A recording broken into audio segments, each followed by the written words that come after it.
Memilih umpan untuk jenis ikan yang ingin ditargetkan sangat berpengaruh terhadap hasil tangkapan. Ada dua jenis umpan yang sering digunakan oleh pemancing, yaitu umpan alami dan umpan racikan. Apa sih perbedaan umpan alami dan umpan racikan? Berikut adalah perbedaan antara umpan alami dan umpan racikan sendiri dalam memancing. 1. Bahan dasar.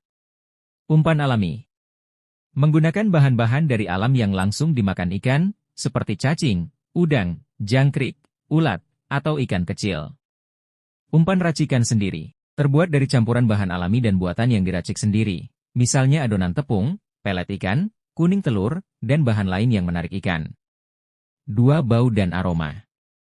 Umpan alami memiliki bau alami yang khas, seperti bau tanah dari cacing atau bau amis dari udang.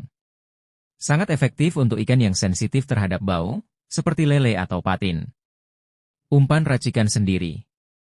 Aroma dapat disesuaikan sesuai kebutuhan dengan tambahan bahan seperti esen, pandan, atau bawang putih. Bisa lebih kuat aromanya untuk menarik ikan dari jarak jauh. 3. Efektivitas.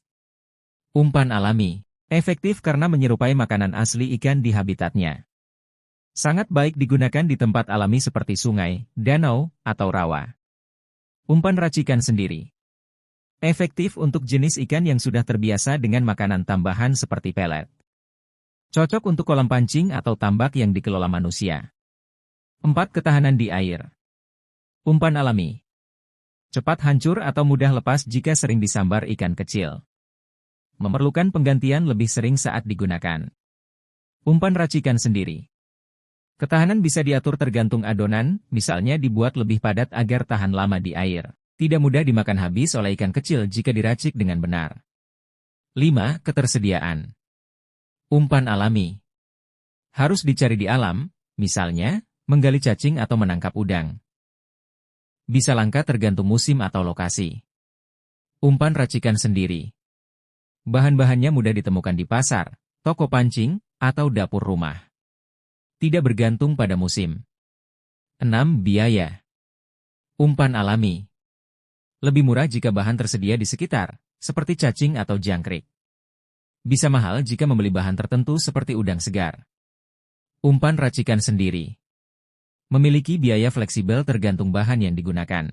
Lebih ekonomis jika dibuat dalam jumlah besar. 7. Jenis ikan yang disasar. Umpan alami cocok untuk ikan yang biasa memakan makanan alami, seperti nila, lele, gabus, atau mujair. Umpan racikan sendiri dirancang untuk ikan tertentu, seperti ikan mas, patin, atau bawal, yang sudah terbiasa dengan pelet atau umpan beraroma kuat. 8. Kemudahan penggunaan. Umpan alami langsung digunakan tanpa perlu persiapan khusus. Umpan racikan sendiri membutuhkan waktu untuk meracik, mencampur, dan mengolah bahan sebelum digunakan. Kesimpulan. Umpan alami mudah digunakan, cocok untuk ikan di habitat alami. Umpan racikan sendiri lebih fleksibel dan dapat disesuaikan untuk ikan tertentu, terutama di kolam atau tambak. Pemilihan tergantung pada jenis ikan, lokasi memancing, dan preferensi pemancing.